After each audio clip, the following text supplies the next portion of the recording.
Yeah, welcome back to the channel. In this video, I'm going to walk you through an easy step-by-step guide on how to send money from Nigeria to Lemfi wallet. So make sure you watch the video to the very end so you don't make any mistake, and also hit the subscribe button because it actually helps me out. So to get started with the simple process on how to send money from Nigeria to Lemfi wallet, first thing to do is to open the Lemfi app on your device, then tap on send money to begin the transfer process.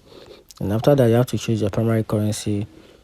Then after that, select the NGN, which is Nigerian Naira, as the secondary currency.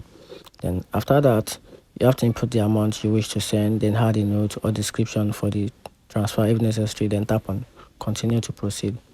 And after that, you have to select the option to send to a bank account. Then if this is a new recipient, tap on new beneficiary, then enter the recipient bank account details, including the bank account number, our bank name, then the recipient full name.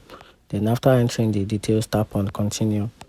Then after that, you have to carefully review all the transfer details to ensure accuracy. Then once confirmed, tap on send to initiate the transfer.